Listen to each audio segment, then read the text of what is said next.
Hello again. There's a couple of things I forgot to mention dealing with the first video I just made. Since I'm a beginner at making videos, I forgot to mention a couple of things, so this is part two. Anyway, the Rife machine and how it works. Some of those important aspects I covered in part one, so we'll just kind of go from there to the things that I didn't mention. Get a little more familiar with the simple keyboard and how it operates in the timer, because this is a very simple device but extremely effective, and part of the effectiveness is because it's so simple to operate compared to some of these more complex units, and I have no idea if they actually work, but I know this one does. At least that's my opinion. I put it over there. One of the things that I forgot to mention is this ultrasound liquid or gel, which they use in in pregnancy exams with the other kind of ultrasound, which makes it much more efficient. So I don't use this, but a lot of people claim it really works well. It magnifies the efficiency of the ultrasound frequencies many times, maybe even 100. I don't know. You have to ask the experts on that. But this is the standard kind that you get the MDs use, and this is one that I got on, I think it was Amazon or eBay or something. It's like natural, it's supposed to be organic, but I don't think it is. It's just got some good stuff in it. Comparatively, it doesn't have as many chemicals. Anyway, that was one thing I wanted to mention. The other thing was that I didn't really talk about this attachment as being the transducer, which is a thing that you put actually on your skin, and you have to do it on the bare skin. I didn't mention that either. It's very important that you do that so it gets a good contact, okay? Whether it's here or here.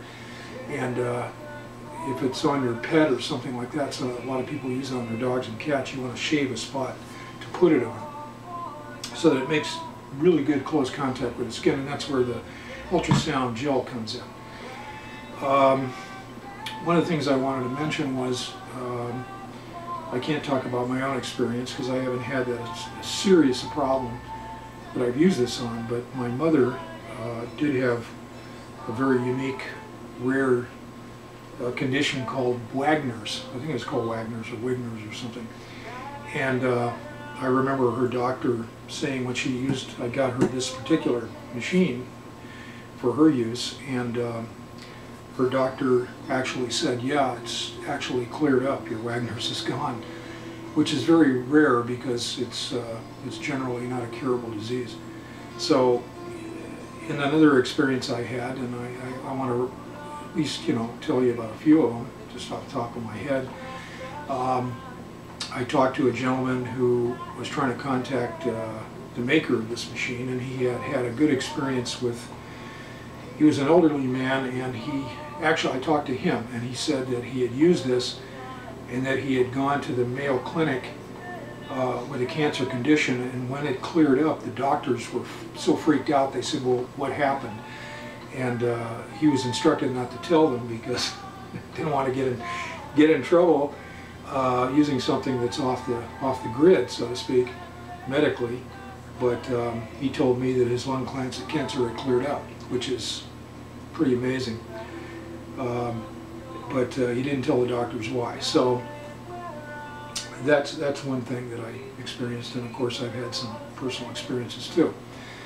One of the things I want to talk about, I don't know how much time I have left. Like I said, I'm not an expert at videos, so I'll probably redo these. There's a Herxheimer reaction, and this is something that I got familiar with by going to some of these shows, like the Cancer Control Society show there in the Valley over in LA. And it's a very interesting show because it has all these alternative therapies and doctors and so forth, and people that are not doctors but have come up with different cures for cancer or treatments. Can't make any claim. And at the booth where the inventor was demonstrating this, he would have several of these machines, and he would let people treat themselves, which you have to do. You can't treat them, but they can treat themselves. It's experimentally. And I noticed, talking to a lot of the people, that some of the people that had Lyme disease would get real sleepy after a treatment, about 45-minute scan. They'd drink some water and they'd come back the next day, you know, at the show, and they would say, oh, they want another treatment really bad, because first of all, they got really wiped out, got really tired, and then they felt great. And I did some research on this, and I found a thing called the Herxheimer reaction, which really specifically was developed to talk about drug effects and maybe homeopathic effects. But long and the short of it, a very simple explanation is it's a scuzzy feeling, or a feeling of maybe illness that you get after you kill off a bunch of bugs in your system, like a bunch of germs. And because it creates a bunch of toxins your body has to get rid of with the kidneys and the liver and so forth, it goes through your blood, goes through your brain, and you feel a little scuzzy to one degree or another. Sometimes you don't feel anything. I have never really personally gotten a Herxheimer reaction.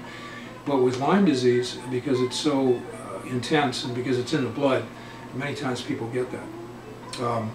I've known people that have had cancer that haven't gotten a Herxheimer reaction. So, you know, it's all an individual thing too. But sometimes when I was doing my tooth, I would feel a sharp hit, or like a little pull or a pain. And when the scan was maybe 20 minutes through, and I was told that that is called a hit. And that's when the frequency that is hitting it, as it goes through the different frequencies, that's the moment the hit frequency that's effective on that particular microbe has been hit. And that's where you can tell. With this particular machine, as I said, you don't need to know the frequency, which is really a blessing, because so many of these frequencies are unknown, or they're just guessed at, or they change because they mutate. But this gets them all. It's just kind of like a machine gun. It just goes rat-a-tat-tat-tat and just blasts them all. And hopefully, good luck, you get the bad guy that we're after, the bad microbe. Anyway, this is going to be a short one probably, because I don't have a lot to say at this point. I haven't rehearsed it, and I just wanted to get something up, because I think we're getting to a point where these antibiotic-resistant diseases are going to really get rampant, and they don't have anything to deal with it. They're rampant in hospitals now. They're really not talking about it much in the news because they don't want to scare people, but we got to be prepared for this. So this is one of many good alternative therapies, probably the best, along with ozone, medical ozone, which I'll get into later. I would like to point out that soon I'm going to try to get the inventor of this, Gary Wade, to do an actual video that really talks about how it works. And he's so brilliant, and he's an expert, and he's had so much experience with it. It would be a blessing for him to do this. He hasn't wanted to do it up to now because, quite frankly, he could get you know, harassed by the FDA, as many people have in this business. But he's willing to come on and talk a little bit about it. He can't make any claims, of course, but he can talk about the experimental and the you know, electronic nature of it, and how theoretically how it works. So that's what we got to look forward to very soon. So I'm trying to get him to do an interview, either with me or with a friend or with somebody else. Any way I can get him on camera. So if you have any questions, you know, you can address them to the expert at rifeenergymedicine.com. Otherwise, I'll see you next video. Thank you.